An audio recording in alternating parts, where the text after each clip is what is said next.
Okay. Just putting everybody on notice. We're ready to start.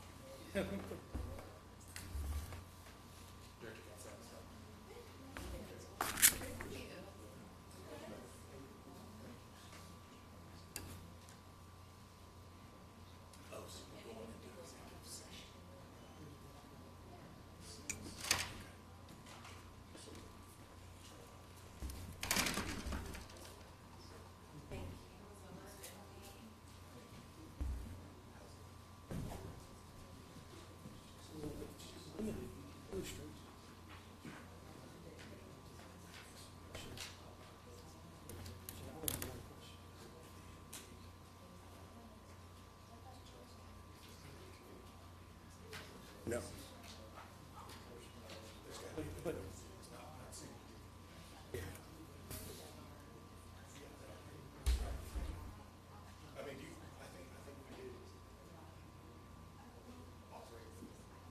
Right, right.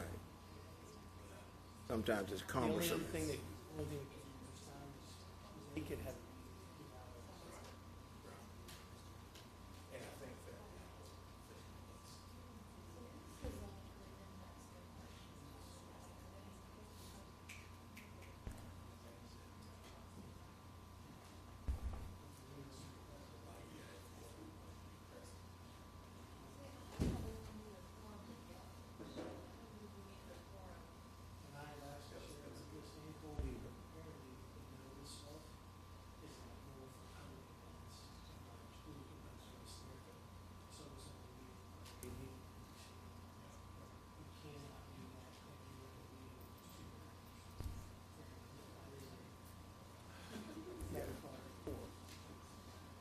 So, Director Rigo will not be here. Good.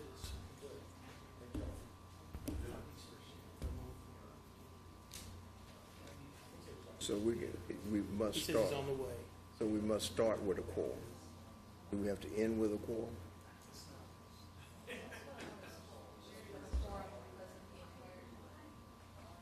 I would think so.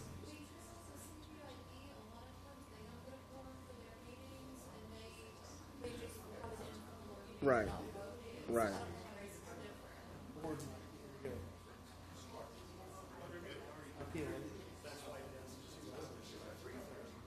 We can.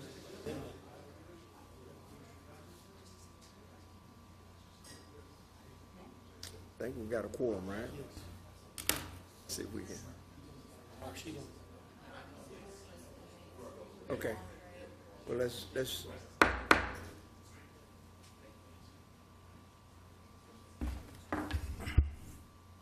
This time we're going to go ahead and call the meeting to order. At this special meeting on August the 7th of the year 2025, keep in mind this meeting is being recorded for those residents who cannot be with us in person. Madam Clerk, if you would, please call the roll. Directors Rigo.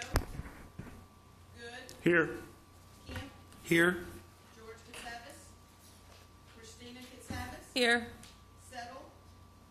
Martin. Here. Okay, thank you very much. At this time, we do have with us our audit committee, and without objection, we'll hear from them if they have any questions for our potential candidates. So, guys, you're welcome to visit with the candidates. Who all's here? Which candidate? How many candidates do we have? Mayor, today we have James Carter here. And James Carter, I'd like to recognize him. Yeah, James. Recognize James Carter, who is one of the applicants. So, James, if you would, just Sitting over there. Yeah. Audit committee here. yeah. Why don't we get the audit committee over here, and James, you can sit there. And we'll ask our audit committee to introduce themselves. We're very fortunate that people in Fort Smith, the professionals in Fort Smith, volunteer to give their time to serve on boards and commissions. And one of our most effective, and in my opinion, one of the best boards is our audit committee. So, guys, if ladies and gentlemen, if you would introduce yourselves, and then you may proceed to visit with James. We're going to let James introduce himself, and then we'll move forward. James, why don't you go ahead and introduce yourself, and then we'll start with our audit committee. Well, nice to meet you all. My name is James Carter. I currently live in Little Rock, Arkansas. I've been working in audit for about close to 20 years now. Finances started my career pretty young in the military. After the military, went on to work on national scale with the First American Title and a few other title companies. Went from there to working for the state of Arkansas. Really enjoyed it as a internal auditor.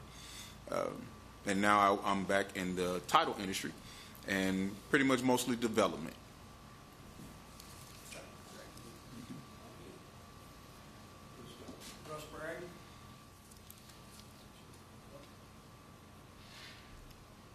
Make it green. There you go. There we go. Russ Bragg. I'm Levon Morton, and my background is I'm a CPA, and I was an auditor with Ernst & Young for 24 years, and then with ArcBest Corporation here in Fort Smith for 20 years. And I've been a member of the audit committee for most of the time since about 2000. And also, he served on our city board of directors. Okay? Yes, sir. Ed Ralston. I'm a local resident of Fort Smith, CPA, also worked in public accounting and private as well. Hi, I'm Dina Enfield. I'm the chair of the audit committee of the audit advisory committee. I'm a practicing CPA here in the Fort Smith area. Okay. Thank you all very much. This time, we will welcome any questions or comments from our audit committee. Thanks for being here, James. We appreciate you making the trip from Little Rock. So I just wanted to kind of start out. You kind of mentioned that you had been in the military. Tell us a little bit, just, you have on your resume you were a training instructor, and then also you worked with DHS as a grants auditor. So just kind of tell us a little bit about your specific background in the audit, internal audit, external audit industry. Okay. The military, when I was in the military, as a program director, the unit ministry team, I worked with the chaplain over the chaplaincy programs. I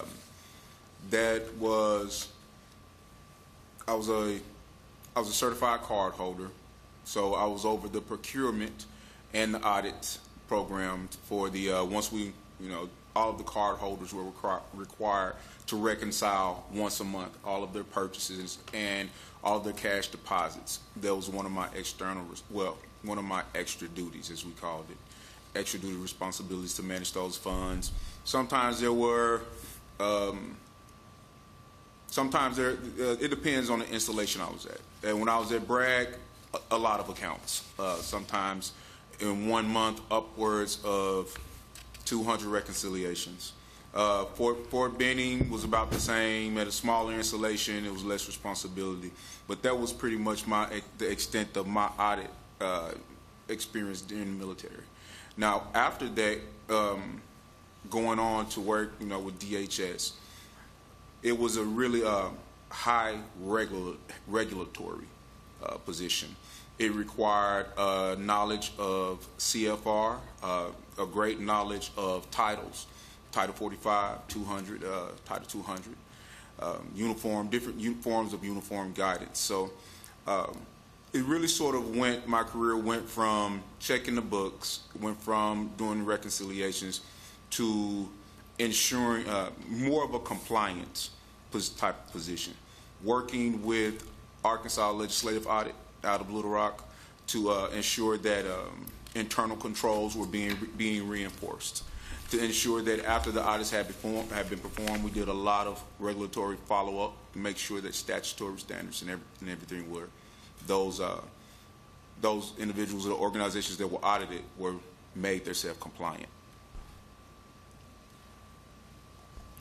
Thank you. As part of that, what kind of describe your experience with more like the risk assessment? Were you given programs that you used? Did you have to develop the procedures that you were going to do and kind of do a risk assessment of the areas you were going to cover? Kind of describe that process for us. The risk assessment process we did in the military and in working for the Department of Human Services was very structured. It was very structured, and we used what was called a deliberate a deliberate risk assessment worksheet. That's where we took, depending on what the internal control was, or depending on the finding or the observation, we will rate it from low to high, depending on where it fell within that chart. There was not a lot of wiggle room with that because of state regulation, and when in the military, it was government regulation and statutory issues to where, when it came to risk assessment, it was pretty tight knit to where they, how we rated the issue, the level of risk with something. Did you have multiple audits going on at once? Did you kind of work one audit, get it finished, then start on the next one? And then also, as part of that, how did you do your reporting? Would you draft reports as far as you can get those out? Were you part of a team that did the reporting? Describe that process a little bit as well. Oh, right. I wish. Every bit of audit that I've ever worked in, I've always been responsible for the entire project from start to finish. I haven't ever had anybody to write a report for me or create a slideshow. I wish that I did, but I haven't.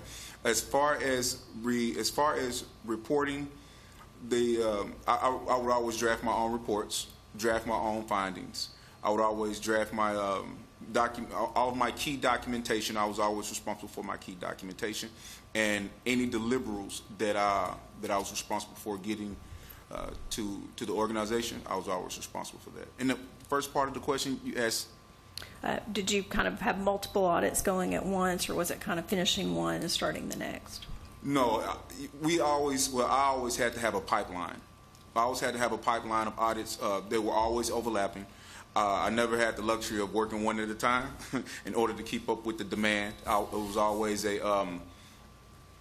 have items that were being prepped, and then I would have my workload that I was actually working, and then I always had my my items there where I was finishing up on and getting ready to send in the deliverables of the report, but there will always be overlapping another pre-audit. So sometimes during a busy season, those audits could come to, I could be working as many as 12 at a time.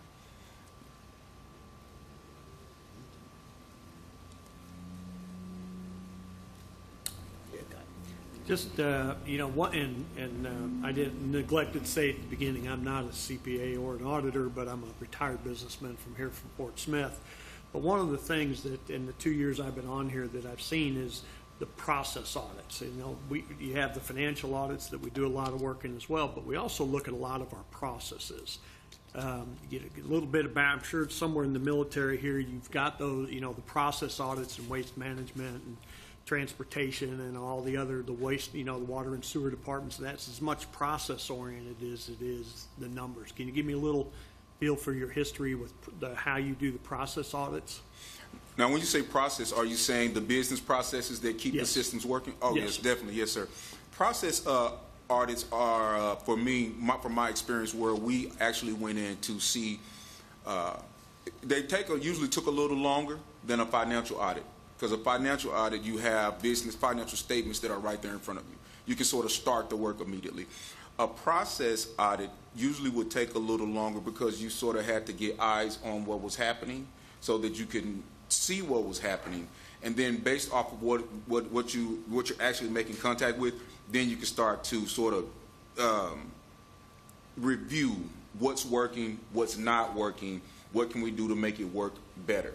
How can we do more with less? Or how can we do more with how can we maximize what we already have? That was a part of our thought when going into a process audit, because it's always to improve the process, right? Mm-hmm. So you had to be a little bit more hands-on. It took a little bit more of understanding how things work. I mean, let's say you may walk into something that you haven't done before, but if you have certain ways of working a process, and I think the idea that we always used was function over form. It doesn't really matter much what something looks like, the form that it's in. If you can stick to like the best practices and basic ways of methodologies of working out a business process, you usually could come to a conclusion to where you can make it work better. Huh? just in kind of a follow-up, just a more general question, why does this opportunity excite you to come to Fort Smith and be a part of the Fort Smith team? When I went to the military, it was from here in Fort Smith. My mother moved here when I was younger, and I liked it. I like the feel. I like the feel of Fort Smith. I graduated from Barber College here at West Stark Barber College out on Townsend when he was out there. When I got out of the military and I first came back and I started finished my education, it was at West Stark when they turned into University of Arkansas. So I have some history here and I like it. Okay. I think that it's a great place to raise a family. All right. So in terms of staff oversight and supervision, have you, in your background, has there been some of that or a lot of that, or you just give me a view of your experience with staff oversight? Because in this position, it's a director position, so it's running a department that currently has 3 people with varying degrees of experience in auditing. So there is some supervision and review necessary. So give us a view of your background in that area and how you would approach if you don't have a lot of experience in that area, how you would approach getting more experience. Well, supervising, it is an ongoing thing, right? When working, I think working with people is always ongoing. You're always sort of learning. I'm always teaching myself how to be better, how to try to do things better. I do have experience in supervising, and when I was in the military, it was a lot. There was a lot of supervisors, and I had to work for a lot of supervisors. So I had a lot of supervisors that I worked for that I also balanced. But I think supervising a team, first of all, you have to be who you say you are. You have to be responsible. I think accountability is a big deal when supervising. I think no one expects perfection out of their supervisors or the people that they work for, but I think everyone expects accountability and personal responsibility. I've always taken it from that stance to whatever it is that I require of those who work for me or work with me to be a product of that very thing that I ask them. To understand professional balances. I know some people do. I haven't, and I do have peers that I work with that they had a different mentor type of supervision type of skills, and they will go do things after hours with the people that they work with, people that work for them. I never got into that. One of the things that being an auditing is very isolated. I've always found myself working by myself. And because of that, I've always found that it's very hard to develop this relationship with someone and then have to come back and investigate them. So I just never did that other part, right? So being an auditor. Now, from a supervisor standpoint, working with people, especially people who are intelligent and are pretty smart. I don't expect to be smarter than them. I do expect that I know how to actually use the talent that's given to me to get the job done, and I think that's what's expected. Okay. Okay. One more question, and then I'll pass it on. I know you have a master's degree in information systems management that you're apparently will be. It says May 26th, so I guess that's in process. Mm-hmm. Okay. So in terms of actual in your either your college experience or perhaps your military experience or your government experience. Actual auditing classroom type training, either for just normal auditing or government auditing or accounting type classroom. Can you describe your background in those areas? Yes, I've had a lot of training in budget analytics, accounting officers, accounting technician, pretty much anything in finance.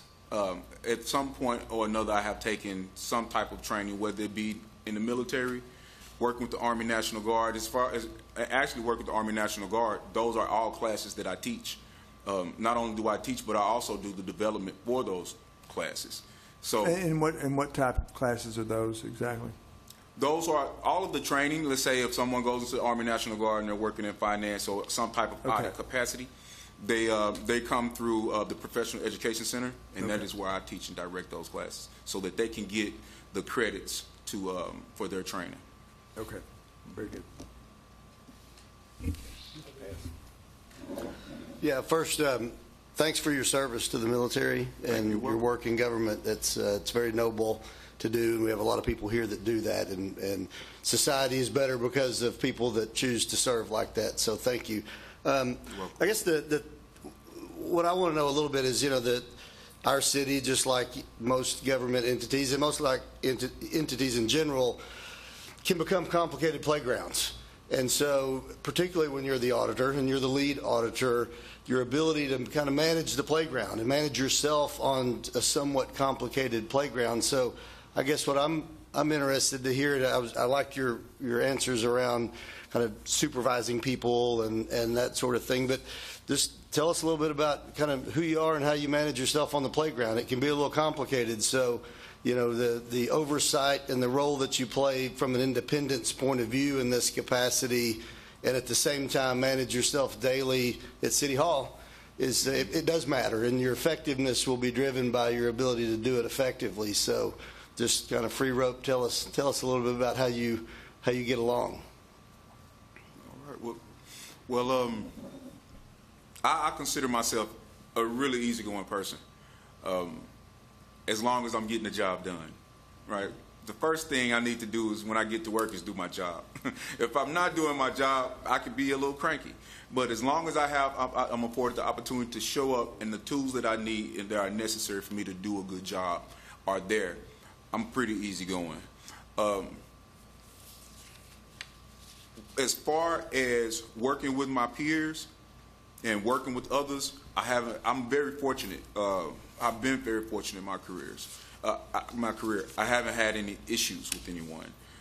Not to say that no one has been an issue. I simply choose not to make some things an issue. I think that, how can I put it? I once was in a foxhole with the guy, right? And a lot of people had a lot of things to say about that guy. But when we were in the foxhole, he said to me, if you shoot that way, I'll shoot this way, and we'll get back home. And we did that, and we came back home. No problems, as long as we were doing our job. What I mean by that is everything that I do when I'm at work is always mission-based. It's always surrounding the integrity that's needed to first get the job done. I do try to do my best with watching myself as far as bad humor get you in trouble, right? Overstepping boundaries, not respecting boundaries. A lot of these things I have seen in the workplace, and sometimes I've had people that work for me that I've had to come up with improvement programs for things of that nature. Like I said, I'm in the workplace. You'll be hard pressed to catch me not just simply talking about work. You'll be. I mean, I try to stay inside of regulation the best that I can. I'm not an opinionated person. I don't have a lot of opinions about things, and I guess that's something that comes from being an auditor. I'm a data-driven guy. I stick to the facts, and I don't let a lot of things get under my skin. I don't take a lot of things outside of work and family too serious. Outside of work and family, I'm on a boat. I'm at the driving range, and I'm not talking about work. Other than that, that's it. If you, you know, and you kind of talk about the things you like to do, but if you were the person that's selected, you know, like in a game, in an NFL game, you know, the first 15 plays are scripted. What does your script look like coming in? What does your first 90 days look like? What's your game plan? If you get the opportunity to come to Fort Smith and be part of the team, what's your opening game plan look like? I would definitely say the first 30 days would be a lot of observation. It would be paying a lot of attention to those the individuals that I work for, and paying a lot of attention to the individuals who will be working for me. That first 30 days would be myself making sure that I understand the overall mission of the stakeholders and the board of directors and those who give me my directions. It would also be lining up for to ways and methods that I plan to convey what they give to me to those who work for me. So basically that first 30, 45 days will be getting expectations in line. I would say after that, now we're going to move into stating those expectations, which of course will be process reviews. It would be personal reviews, you know, setting up the initial performance reviews, setting up things of that nature. I would say after 60 days, the gloves come off, we're at work, and it's time to get to it. Fair. Thank you. Any other questions from our audit committee? Yeah, I've got LaVon Martin. Excuse me, I've got one more. So one of the items on your resume is, and it's a lot of good items on there. There's a bullet under senior government grants audit that says assists in training other auditors by acting as a group lead on large complex audits and explaining auditing standards, policies, and procedures. So, can you give us some flavor on what, just a broad example, certainly not anything confidential, but a broad example on what would be a large complex audit and how you go about training auditors as a group lead? Well, a large complex audit would be, from a government perspective, working with DHS, it would be one of those contracts that have a lot of entities, a lot of separate entities. Let's say, like for instance, Boys and Girls Club of America. That would be one. To where one that there's a lot of different buildings and they work together. To audit one, you're going to have to audit more than one because the receipts and the exchanges and finances sort of cross over. And you're saying between different boys and girls clubs who maybe get grant money from DHS, yes. Mm-hmm. Yes, DHS TANF funds, right. Things of that nature. So what the lead in that situation would say, okay, there's inventory, there's inventory, and then there's finance.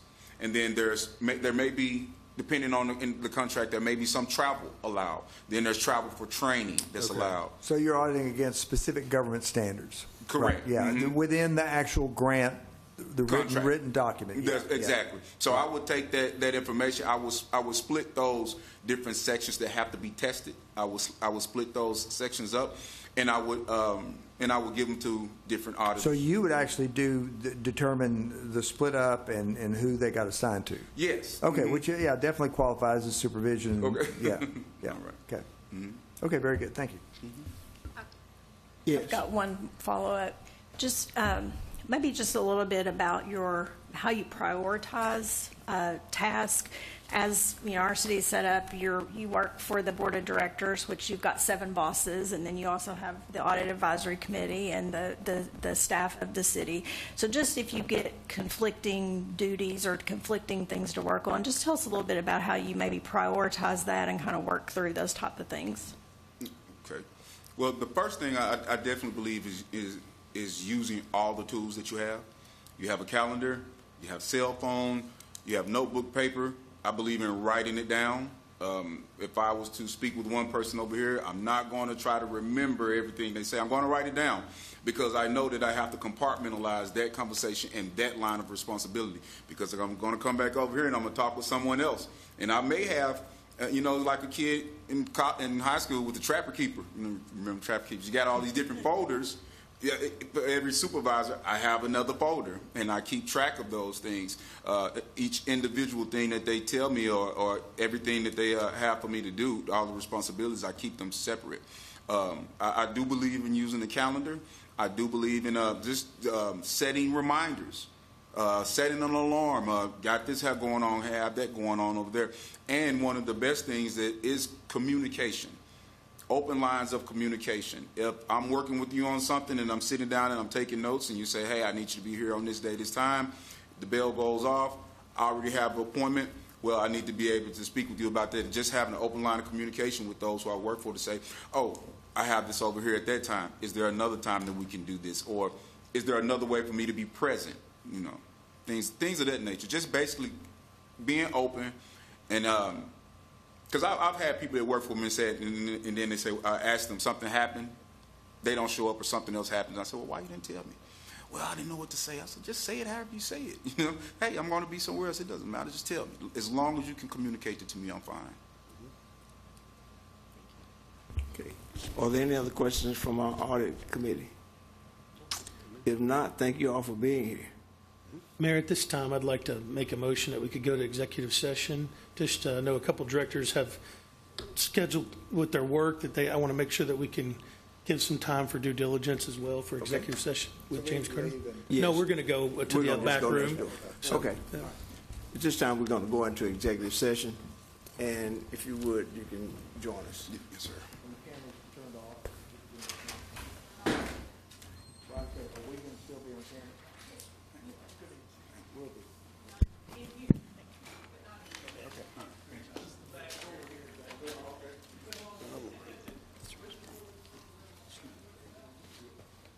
So the next one will be About 3:45.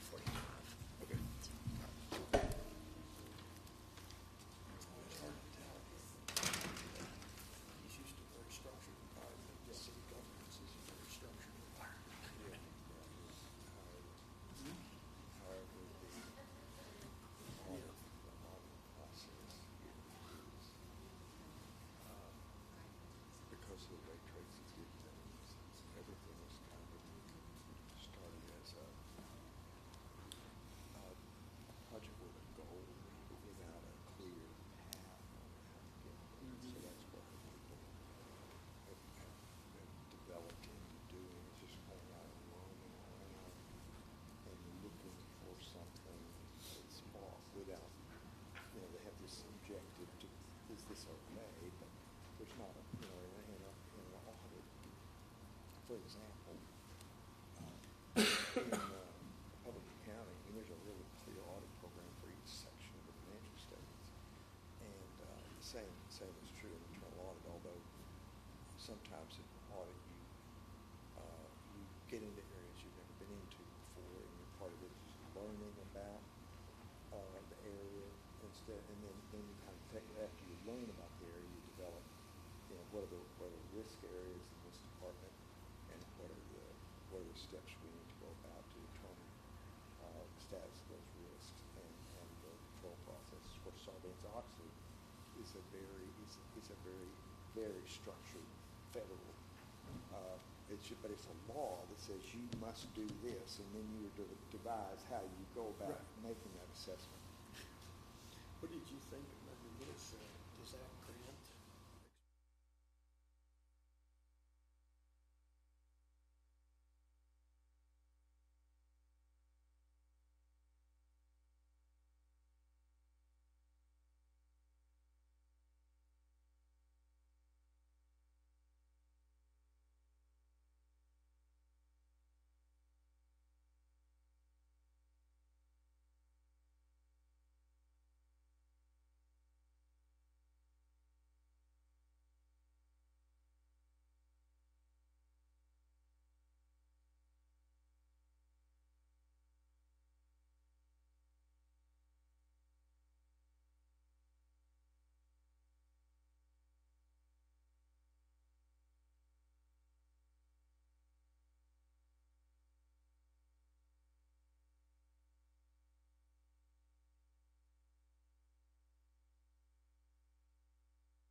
At this time, we're going to reconvene, and we will take a recess until 3:45. Our next candidate will be here at that time, so we'll just take a recess. That way you're free to move about, okay? Thank you.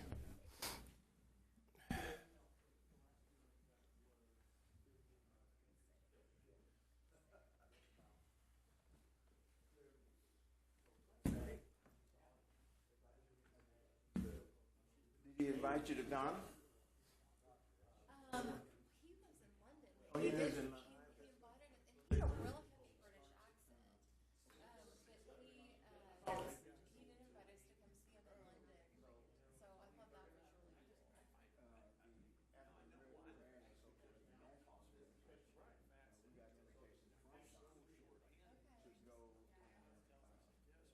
he did invite us to come see him in London. So I thought that was really cool.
gavel for me?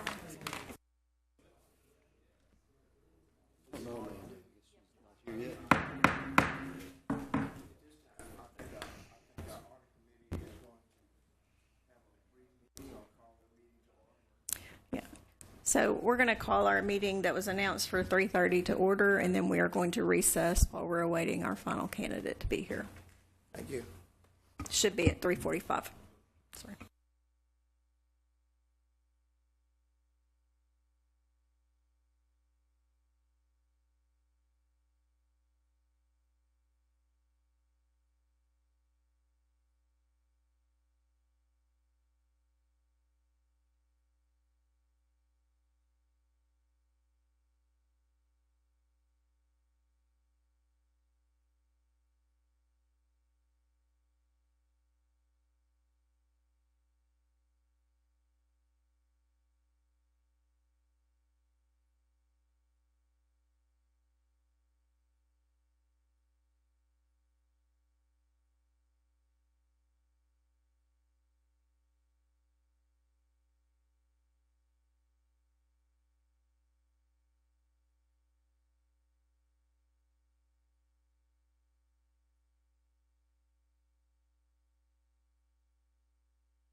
Okay.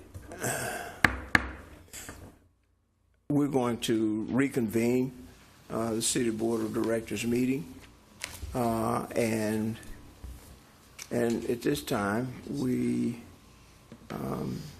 have someone else is going to be with us to interview for the auditor position. And so at this time, we will yield to our audit committee. And again, with our first candidate, I would like for you all to introduce yourselves, and then we'll let you make some opening comments to the audit committee.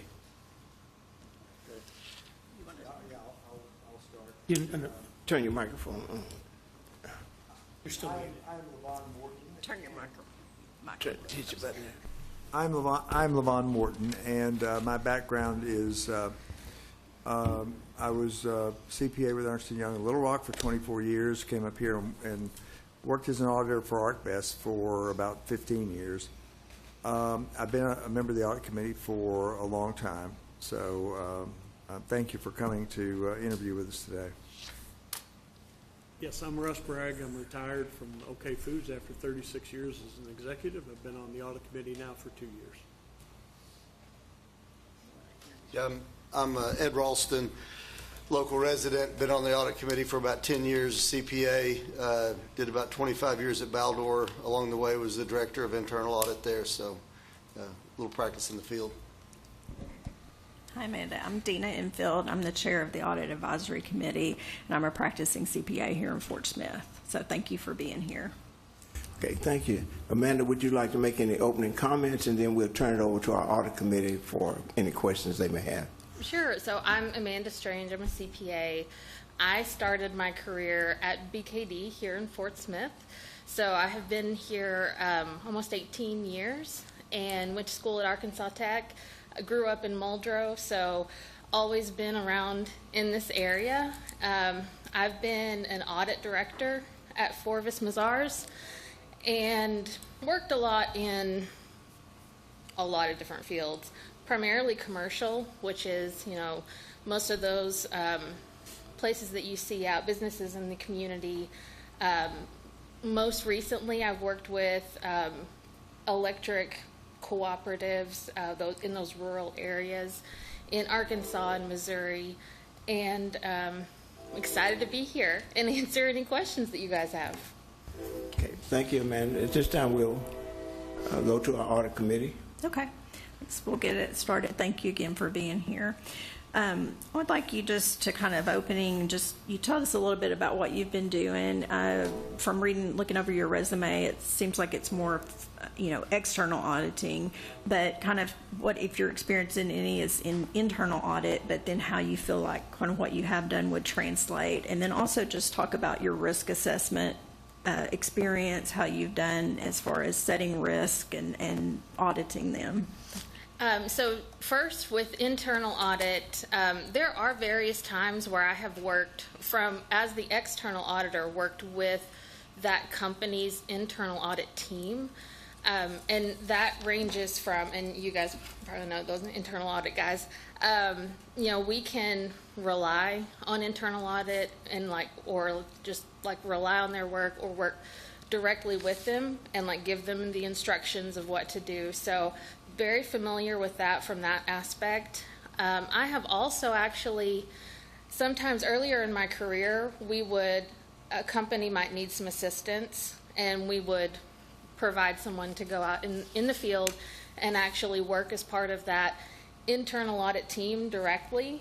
And so I have worked with a few different large companies in our area, Northwest Arkansas, and so I have been exposed to what it is like to work in that internal audit environment, worked with those heads in that internal audit department, and got more of an understanding of what those kind of relationships are, because it is different being from an external auditor versus an internal auditor, but you're still at that service mode. I mean, it's still, what are your objectives? They're outlined, and what are you going to do to meet those objectives? I forgot the second part of your question. I'm sorry. I should have written it down. What was that second question? So just kind of talk about, just talk about a little bit about your risk assessment process and kind of how you've done that, both externally or it's part of the internal audit over the years. And so whenever you're looking at any kind of financial statements or compliance procedures, and it's very important to determine what can go wrong. I mean, and that's really what we're talking about when we talk about risk with financial statements or compliance or any kind of audit that you're performing. It's really looking at it from a practical standpoint of understanding what is this project, what is this company, what is this department, and understanding what are they doing, and then what can go wrong. I mean, what is the goal of the information that's being produced, and who's relying on that information, and really digging down into determining where could something go wrong? Where can I add value to this organization? And that's part of where I think that's really the crucial key, is really determining what can go wrong, and then setting your plan from that point of knowing that everything that I do, if it's not addressing that risk, why am I doing it? And really understanding, is it important? Because I think that's where a lot of people can kind of get off track, is you think, oh, this is interesting, this might be important, but in the big scheme of things, is it important? And I think to always have that critical mindset of determining, what is my goal, what am I working to, where is the risk, that's really key to that point. Speak a little bit about also your kind of reporting and task tracking. I mean, just, keeping, once you get to where you're at, getting it reported, but then also tracking what you've got in progress, if you work on one audit versus 12 at the same time, and go from there. Absolutely. That project management piece of it is very important.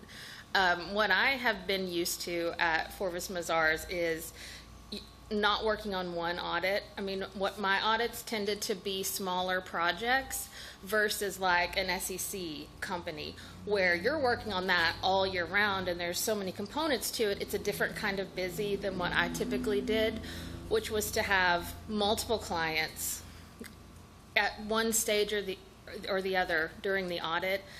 And really it's hard sometimes to keep track of that. So you really have to advance in your career, come up with a system of how to do multitasking, but not so much multitasking that you lose focus.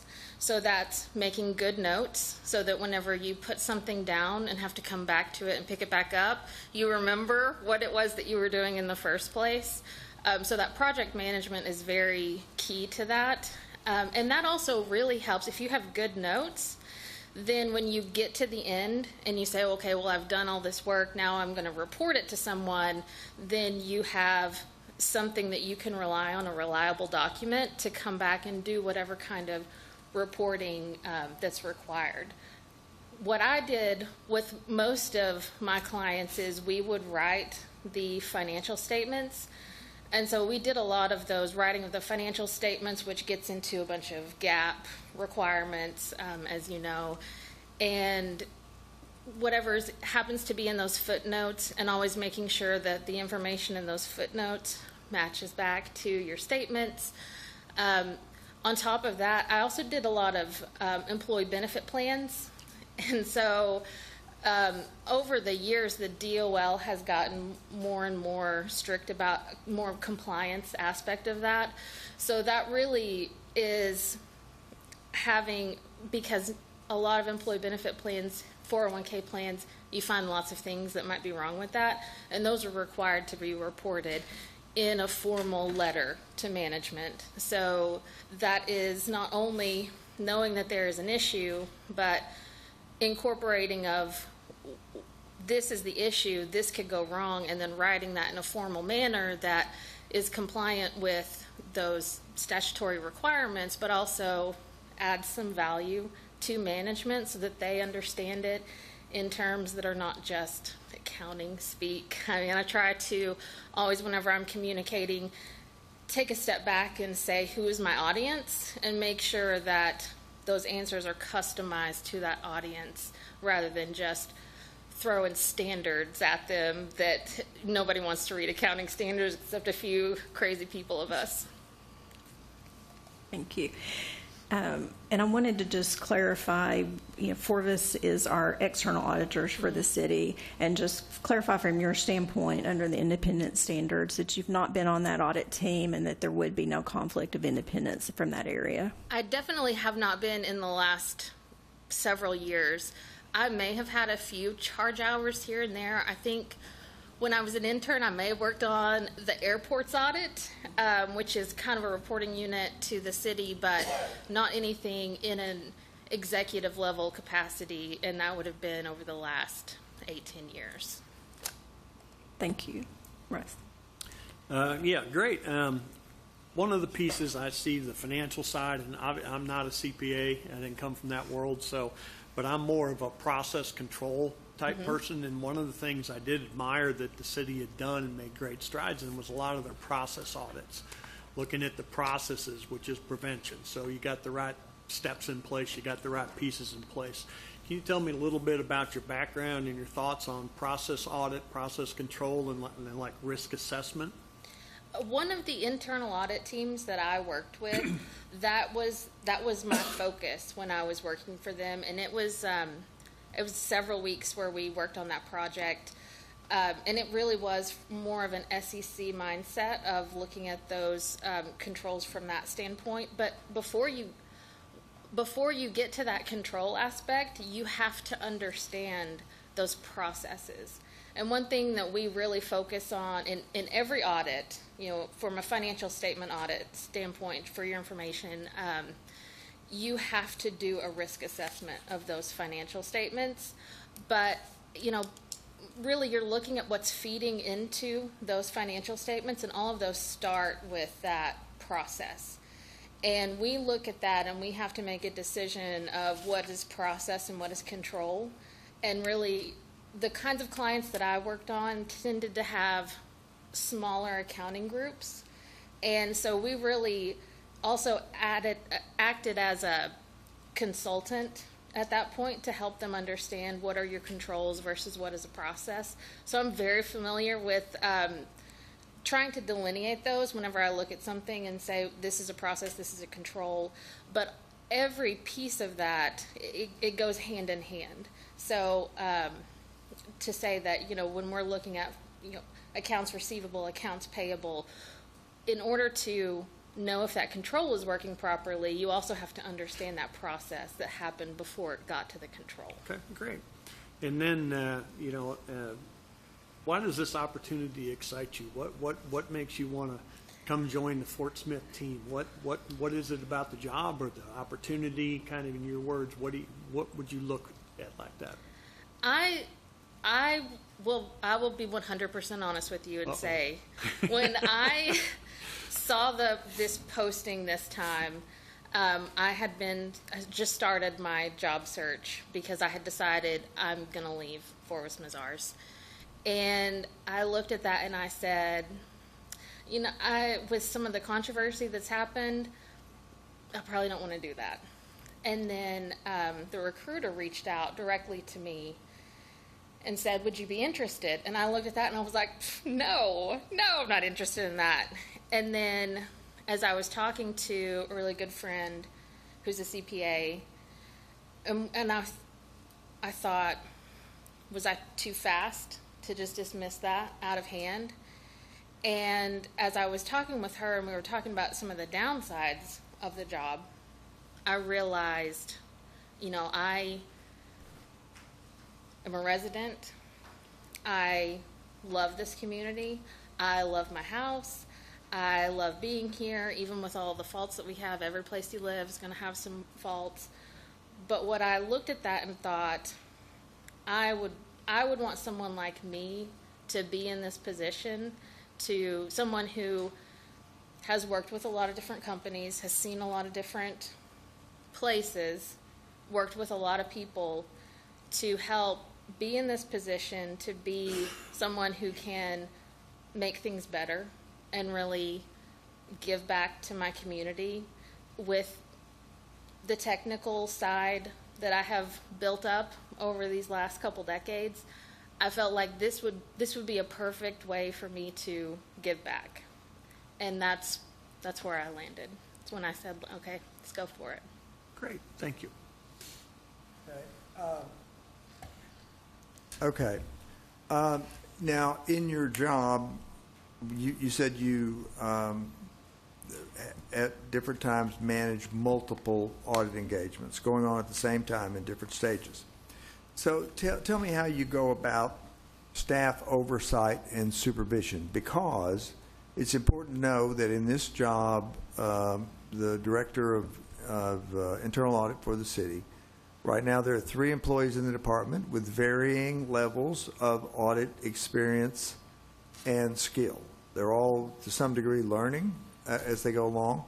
And an important part of the director's job is to help those people learn and to manage the process they're doing. So tell us about your experience in staff oversight and supervision. So a typical audit that I would work on, it would have me as the engagement executive, and then an in charge, that person who is managing things from the level right below me, in contact with the client, managing information and gathering those documents, doing procedures, and then another person underneath them, who is typically a new person, 1 or 2 years out of college. So I look at that as a twofold process. One is managing the job, the project, and one is managing the people. And they're 2 separate things, because everybody is different. Everybody needs to be managed differently. And so I would get to know that person, understand their strengths and weaknesses, and really focus my management techniques to that person. But I would manage the projects pretty much the same, which is keeping lists, knowing when deadlines are, taking that deadline and working back to build out a plan with reminders. Calendar reminders, always a must. And part of those calendar reminders are check in with this person on those various jobs, because it's CPAs, being in that public environment, very fast moving, always something to do, and it's really easy to let things fall into the cracks. But, from our standpoint, if I can get that person to do their job really well, it makes my life a whole lot easier. And they may need something like a daily check-in or multiple times to check in, versus another person who has more experience, who knows what they're doing, that I don't have to check in with them as often. So it's really looking at that situation and making a decision on what's the best way to do that, and then structuring myself with reminders, lists, daily tasks to make sure that they're doing their job, and that makes what I have to do a lot easier. Okay, just to follow up on that, and then I have one more question. But so how long would you say you've been involved in supervising and staff oversight? How many years? I would say I in-charged my very first job. This might be a little earlier than your question. I was about 6 months in. So it was back in 2008. So in all the years since then? Yeah. Okay. So my second question is a little different. So, can you describe a situation where you had a disagreement with a client over either an accounting standard application or, say, a weakness in internal control, or anything of a nature that would involve a disagreement, and how you handled that, and how it was resolved, and how your relationship was with that person or that client going forward? That's always a delicate situation, and some more delicate than others. I mean, when I talk about getting to know your staff, you also need to get to know that client or whoever you're reporting to, and understand what's going to be an issue and what's not going to be an issue. There are some people that they're fine. They don't care about like an internal control problem. But then there are others that are very sensitive. So the way that I approach that is to try to anticipate what their reaction will be, and then try to make it as soft as possible on that landing. One time in particular that I'm thinking about is it was more of a potential to be an issue of, we go to that person to say that they had a problem. They had an internal control, not just a deficiency, a significant deficiency, which you've got 3 levels. There's the really bad one, the not so bad one, and the pretty okay one. And we were at that middle level, and they were one that were they could have taken it very badly. So we come in there and we say, okay, worst case scenario, this is the worst case scenario. This is who it's reported to. Here, very clearly, is the standard that you did not meet, and this is what we have to do with it. So my approach is to be upfront with it, to try and get ahead of any anticipated problems, and talk with them, hear them out of what their concerns are, and then do my best to address it. But in my field of where I've been working with, a lot of times there's a hard standard. That's the answer.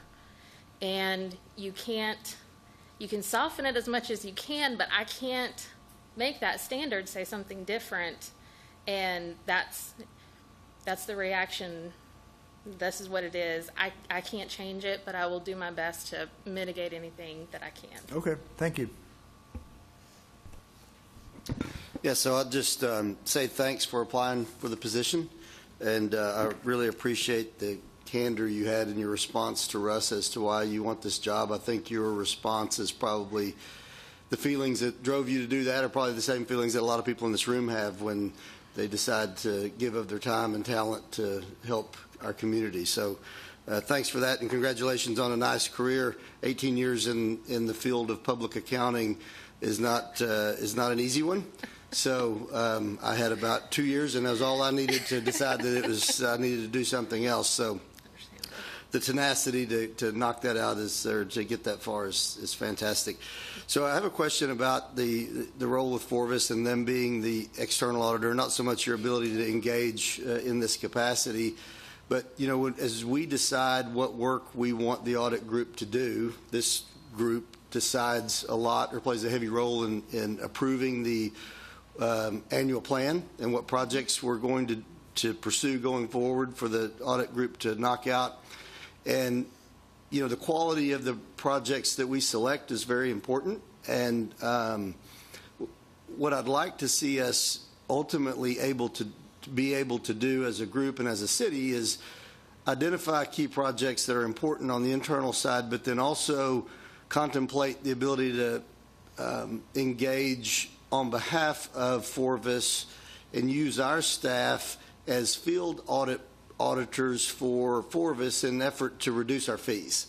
And the fees just, as you can imagine, go up and go up and go up. And so what we've never done in the past is utilize our own staff for the external audit performance. And so what would your thoughts be around being able to do that? And have you had that kind of work before? You mentioned you worked with internal audit some, but kind of tell me your thoughts on that. I think that there's an effective way to do that, and then there's ineffective ways to do that. My experience, which I've had several different clients that have had an internal audit department, sometimes it works and sometimes it doesn't. Really, it depends on the willingness of the internal audit department to really engage and commit to doing that, because from one of my constant issues to deal with as an external auditor is that those clients, they already have a day job. I mean, they've got their responsibilities that they have to do on a daily, monthly basis, and it really depends on how willing they are to help get the audit done. So I would say from my standpoint, I have seen it go not well, and I've seen it go great. And so I think that that's really, if that internal audit department has the willingness to do it and figure out how to make everything work, I think that's where you're most successful. I think that getting a good defined list of things that that external auditor wants to see, the communication on getting those procedures defined, that's absolutely key as well. And I definitely think, being on the external audit side of it, I understand what the goal is and how to really utilize that internal audit department to meet those goals. So I think I would be very effective in being that. I have no idea what the fees are or any control, and I have no decision making over those fees, but I would do my best to be straightforward and say, okay, what is it that's going to save you, external auditor, time? What can I do to make your job easier? Because I rarely got asked that question. I could have answered it to an internal audit department in a second. So I think taking that approach to it would be the most effective way to go about it. Yeah. Okay, thank you. As I said earlier, I'm kind of a sports fan kind of guy, so I know football's coming up, and, at the beginning of every game, you got a game plan. So, you're the one that's blessed with this opportunity. You got a game. What is your game plan? What's your thoughts on what your first 90 days would look like? Information gathering. I think, going back to some of my earlier comments, I don't know what I don't know. And so you have to get those key players, so department heads, and really sit down with them and have a conversation and kind of ask them the same question of what can we be doing that would make your life better? What is an area in your department that you have concerns about, that you think doesn't work well, and let's go try and figure out if we can make that department run better, make things more efficient. Happier employees gives you better turnout in their job performance. So I think that would be my focus, in those first 90 days, is to say, what have we done in the past? What has been effective and what has been not effective, and try to lessen those not effective procedures and put more weight on those more effective procedures, because I imagine that those department heads have a memory of all these past years of audits, and they know what went well and what didn't go well. And then taking my experience and applying to see, is there any bias in any of this? Are there areas that we have never looked at that maybe we should be looking at? And just taking that approach of, let's lay out all the cards on the table, see what we have, and what should we do? And take that kind of overarching approach rather than going from down up. We need to go from up down. And then just kind of a follow-up question to my first one, but your experience and your background, in 18 years of doing that, does that experience and that, are you going to be able to draw strength? Talk about some of the challenges we have, the opportunities. I call them opportunities that exist. But do you believe that your background and your training and your understanding of that's going to provide you with the intestinal fortitude you're going to need to be able to kind of go into that gauntlet, as you would say? Well, I would say we always joked that opportunities was a bad word. You never wanted an opportunity. But yes, I've worked with a lot of different clients. I mean, not just commercial clients, construction clients. I've worked on hospitals. I've worked on some cities and some financial institutions. So really, I've got a really broad background of a lot of different kinds of clients. Some of them are easier to work with than others. One of the things that I think has made me successful is that I can work with pretty much anybody. I mean, part of it is knowing when to shut your mouth and let them speak. I've been yelled at. I've had bad things said about me. People are going to be people. In the heat of the moment, things are going to happen. Things are going to be said. don't let that get you down. That's kind of my motto of that everybody's got an opinion, and I don't have to agree with that opinion. And so as long as I think I'm doing an okay job, and I think that I have done my very best, I've worked my hardest, I know that I'm okay with what I've done, I think that this is the right decision, then I can sleep at night. To just kind of ask you to speak a little bit about your prioritization skills and kind of the way you would handle that. I mean, as part of our city, you kind of have 7 bosses that are directors, but you're also working with the department heads, the city administrator, us as the audit advisory committee. So just speak a little bit about your prioritization if you have differing priorities that you're dealing with and juggling. That is something that you do get very familiar with in public accounting because, as you're coming up, you're a first level staff and you've got your in charge you're working with that day, and you've just got really your one boss. And then as you get further along, you get to that in charge position where you're running those multiple projects and you have potentially a different partner or manager on every one of those jobs. And that was something that I had to learn how to do. It was not natural to me. Project management did not come natural to me. And so I had to develop my ways to, and that's part of why I make lists. I love my lists, could not live without my lists. And it's part of having that list is you can't have a static list. That list needs to be reprioritized daily, maybe more than once a day. And so that's part of my way that I deal with that is I say, okay, what's important right now? Just let's put everything down and let's take a deep breath and decide what is my most important task right now. And that is what's urgent, what's on a deadline, and what is in that bucket of it's really important, but there's no real deadline, but it has to get done at some point, and realizing that has to be in my list somewhere. And to reprioritize. I think reprioritizing is more important than prioritizing because things do change, things shift. As I got older into that more executive role, it becomes a balance of having resources of who's going to work on what when, and that's a discussion that's had at that executive level. So within my organization, it's kind of like working with that many different bosses.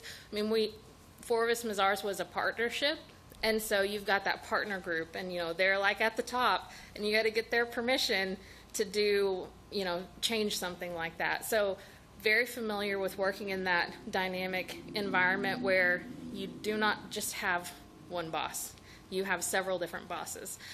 You've got those bosses, you've got your staff that you're accountable to, and you've also got your clients out here who are your real bosses who can fire you from that job that you also have to manage everything and work together with. So very familiar with having that dynamic group.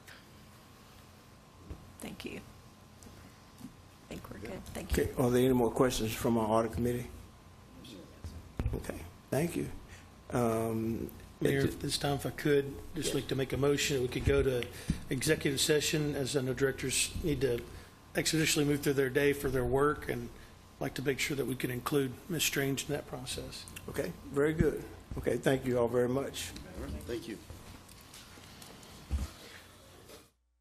Would you join us?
At this time, we're going to reconvene our regular meeting. And there was no action taken.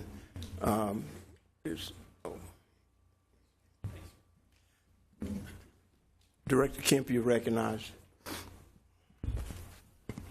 Thank you, Mayor. I'd like to make a motion to add an executive session for the purpose of internal audit offer of employment following our study session this coming Tuesday. Second. Okay. How many you need? 4? Okay, I think we have the numbers. Yes, I'm asking for that meeting to happen on Tuesday. So it will be a special meeting. 1, 2, 3, 4. You see it? Thank you. Okay, is there any further business? If not, motion to adjourn. So move. Thank you very much.